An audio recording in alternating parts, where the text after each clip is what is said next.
वस्तू कविता अभ्यासूयात। या कवितेचे कवी आहेत द भा धामणसकर। हे एक प्रसिद्ध कवी आहेत। भावोत्कटता, चिंतनशीलता व प्रांजळपणा यामुळे धामणसकर यांच्या कविता वाचकांच्या मनाला स्पर्श करतात। सामाजिक तणावामुळे आलेली अस्वस्थता व्यक्त करताना संवेदनक्षम मनाला येणारी व्याकुळता आणि अभिव्यक्तीतील संयम ही त्यांच्या कवितेची वैशिष्ट्ये होत। मुलांनो, या कवितेचा परिचय पाहूयात। निर्जीव वस्तूंनाही मानवी भावना असते, ती आपण सहृदयतेने समजून घ्यायला हवी। वस्तू वापरताना त्यांचे मोल जाणावे, जपावे, वस्तूंशी असलेला स्नेहबंध जोपासावा। त्यांचे आयुष्यही माणसांसारखेच संवेदनशील असते, त्यांच्याविषयी कृतज्ञताभाव जपावा, अशी शिकवण आपल्याला या कवितेतून दिलेली आहे। प्रथम कविता ऐकूयात। वस्तूंना जीव नसेलही कदाचित, पण जीव नसल्यासारखे वागू नये त्यांना। वस्तूंना मनही नसेल कदाचित, पण ते असल्यासारखे वागलो तर वस्तू प्रचंड सुखावतात। वस्तू निखालस सेवकच असतात आपल्या, तरीही बरोबरीचाच मान द्यावा त्यांना। वस्तूंना वेगळी स्वतंत्र खोली नको असते, त्यांना फक्त आपल्या मानलेल्या जागेवरून निष्कासित न होण्याची हमी द्या। वस्तूंनाही असते आवड स्वच्छ राहण्याची, हे हातांना लक्षात ठेवायला सांगा।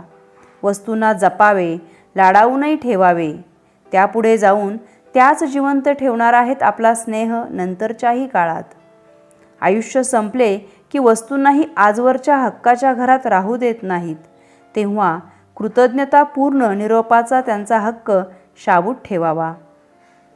कवितेचा भावार्थ पाहूयात। वस्तूंना जीव नसेलही कदाचित, पण जीव नसल्यासारखे वागू नये त्यांना।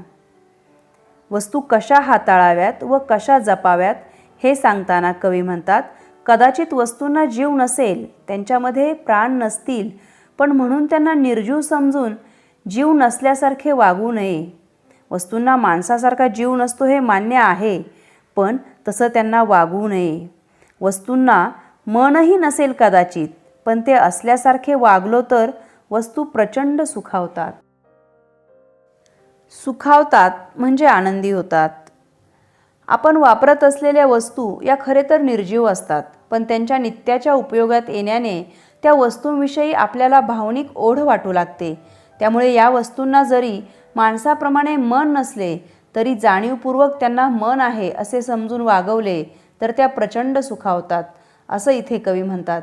म्हणजेच आपण जर वस्तूंना भावना आहेत असे समजून वागवले तर त्यामुळे वस्तूंकडून आपल्याला मिळणाऱ्या सेवेचा आदर होतो व त्यामुळे जणू त्या सुखावतात, आनंदी होतात। प्रस्तुत पद्यपंक्तीमध्ये वस्तूंवर सुखावतात या मानवी भावनेचा आरोप झालेला आहे, त्यामुळे येथे चेतन गुणोक्ती अलंकार होतो। वस्तू निखालस सेवकच असतात आपल्या, तरीही बरोबरीचाच मान द्यावा त्यांना। निखालस म्हणजे स्पष्टपणे, खात्रीने।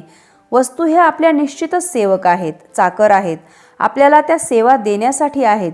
तरीही त्या आपल्याला जर एवढ्या सेवा देत असतील तर आपणही त्यांना बरोबरीचा मान द्यायला हवा, समान दर्जा द्यायला हवा, कारण त्यांच्यामुळे आपली कामं होत असतात। म्हणून आपण त्यांची हिडीसफिडीस करू नये किंवा काम झाल्यानंतर इतरत्र फेकून देऊ नये, असं इथे कवीला म्हणायचे। वस्तूंना वेगळी स्वतंत्र खोली नको असते, त्यांना फक्त आपल्या मानलेल्या जागेवरून निष्कासित न होण्याची हमी द्या। निष्कासित म्हणजे हकलपट्टी होणे किंवा बाहेर काढणे, हमी देणे म्हणजे खात्री देणे। निष्कासित न होण्याची हमी देणे म्हणजे बाहेर न काढण्याची खात्री द्यायची आहे आपल्याला। कवी म्हणतायत, वस्तूंच्या आपल्याकडून फारशा अपेक्षा नसतात, त्यांना स्वतःची स्वतंत्र खोलीसुद्धा नको असते। जशी आपल्याला प्रत्येकाला आपली स्वतःची बेडरूम, स्टडी रूम असते, तशी कुठलीही खोली नको असते, पण त्यांना त्यांच्या आपल्या मानलेल्या म्हणजे त्यांच्या स्वतःच्या जागेवरून दूर न करण्याची हमी आपण देणं गरजेचं असतं। वस्तूंनाही भावना असतात, वस्तू माणसाला दीर्घकाळ साथ देतात। या वस्तूंशी मानवी भावना जोडली गेली की व्यक्ती व वस्तूत अतूट नातं तयार होतं, असा वाच्यार्थाच्या पलीकडील भावार्थ कवीने इथे समर्पक शब्दात टिपलेला आहे। वस्तूंवर म्हणजेच या अचेतन गोष्टींवर मानवी गुणांचा आरोप केला असल्यामुळे येथे चेतन गुणोक्ती अलंकार होतो। वस्तूंनाही असते आवड स्वच्छ राहण्याची, हे हातांना लक्षात ठेवायला सांगा. मुलांनो, जसं आपल्याला स्वच्छ राहायला आवडतं तसं वस्तूंनासुद्धा स्वच्छ राहायला आवडतं, खराब राहायला आवडत नाही. आपण जसं आपल्या नित्य वापरात असलेल्या वस्तू स्वच्छ ठेवल्या तर आपल्याला छान प्रसन्न फ्रेश वाटतं आणि त्यांचा वापर अधिक चांगल्या प्रकारे करता येतो आणि ती वस्तू आपल्याला दीर्घकाळ वापरणं शक्य होतं. ती वस्तू दीर्घकाळ आपल्याला साथ देत राहते. आपण जर सर्व वस्तूंची काळजी घेतली तर त्या वस्तू आपल्याला भरपूर वेळ वापरता येऊ शकतात. जेव्हा आपल्या दैनंदिन वापरातील वस्तूंची आपण दररोज स्वच्छता करतो, त्या टापटीप ठेवतो, तेव्हा त्या स्वच्छतेने लखलखणाऱ्या वस्तू अतिशय सुंदर दिसतात व आपल्यालाही प्रसन्न वाटते.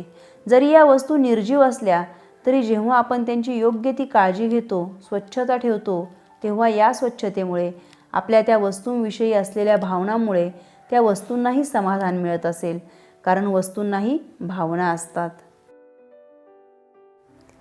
वस्तूंना जपावे, लाडावूनही ठेवावे. त्यापुढे जाऊन त्याच जिवंत ठेवणार आहेत आपला स्नेह नंतरच्याही काळात.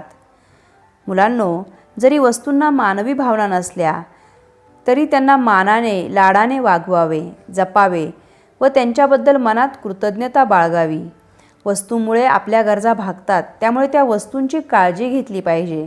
वस्तूंचे आपल्या आयुष्यातील मोल लक्षात घेऊन त्यांच्याविषयी कृतज्ञता बाळगली पाहिजे व त्यांची मानाने, स्नेहाने जपणूक केली पाहिजे.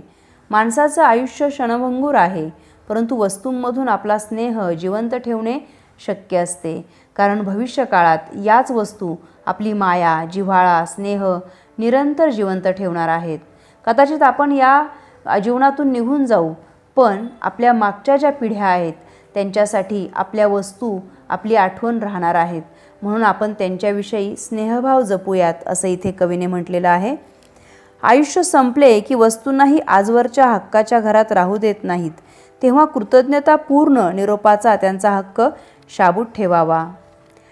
आपण आपल्या हक्काच्या घरातून जेव्हा आपलं आयुष्य संपतं तेव्हा बाहेर पडतो. मरणानंतर माणूस स्वतःच्या हक्काच्या घरात राहत नाही, त्याला भावपूर्ण निरोप दिला जातो. त्याचप्रमाणे वस्तूचं आयुष्य संपलं की त्यांनाही हक्काच्या जागेवरून हलवतो. एखाद्या वस्तूची कार्यक्षमता संपुष्टात आली, ती वापरण्यास अयोग्य झाली की तिला घराबाहेर काढले जाते.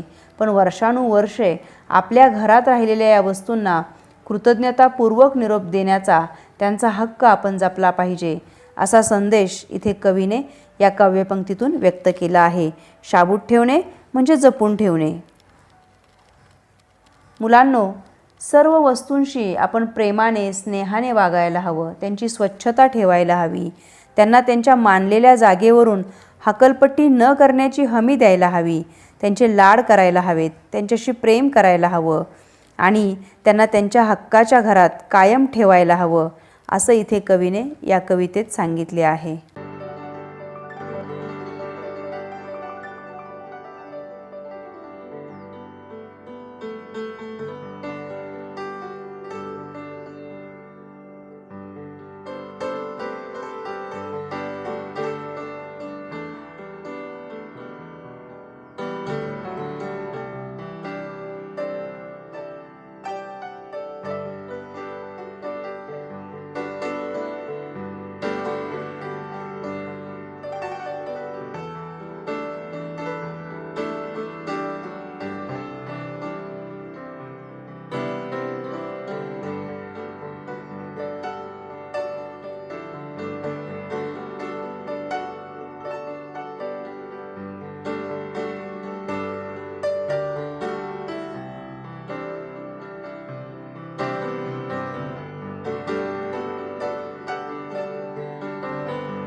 विभाग 2 पद्य या विभागातील आ प्रश्नामधील एक आकडा खालील मुद्द्यांच्या आधारे कोणत्याही एका कवितेसंबंधी खालील कृती सोडवा. गुण आहेत 4. यासाठी कृती असतील: 1. प्रस्तुत कवितेचे कवी कवयित्री 1 गुण. प्रस्तुत कवितेचा विषय 1 गुण. प्रस्तुत कवितेतील शब्दांचे अर्थ लिहा 2 गुण. कवितेतील कोणतेही 2 शब्द देणे व दोन्ही सोडवणे आवश्यक असेल, प्रत्येकी 1 गुण. प्रस्तुत कवितेतून मिळणारा संदेश लिहा 2 गुण.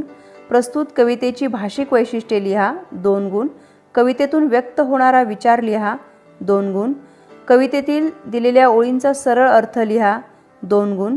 प्रस्तुत कविता तुम्हाला आवडण्याचे वा न आवडण्याचे कारण लिहा 2 गुण. 4 गुणांसाठी वरीलपैकी कोणत्याही कृती विचारल्या जातील. प्रत्येक कृती 1 किंवा 2 गुणांचीच असेल. कविता वस्तू. कवी आहेत द भा धामणसकर. कवितेचा विषय निर्जीव वस्तूंचा सजीवपणा. प्रस्तुत कवितेतील शब्दांचे अर्थ लिहा 2 गुण. मुलांनो, इथे तुम्हाला कवितेतील कोणतेही 2 शब्द दिले जातील. दोन्ही शब्दांचे अर्थ लिहिणे आवश्यक असेल. प्रत्येक शब्दाच्या योग्य अर्थास 1 गुण असेल. उदाहरणं तुम्हाला मी इथं दाखवलेली आहेत.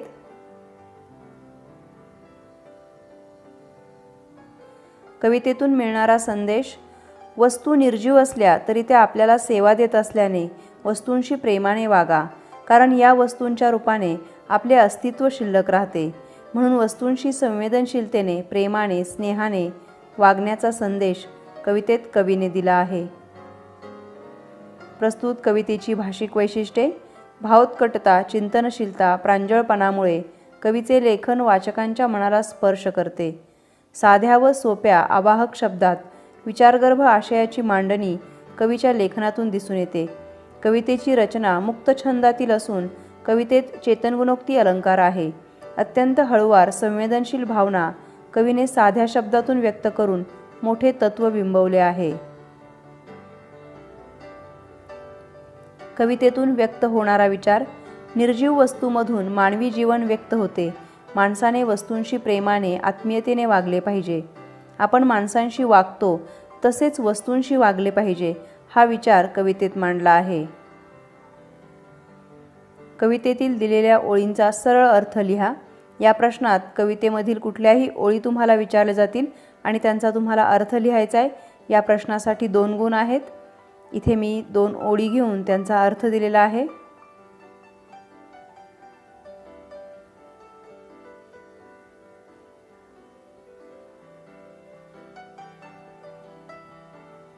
प्रस्तुत कविता आवडण्याचे वा न आवडण्याचे कारण लिहा.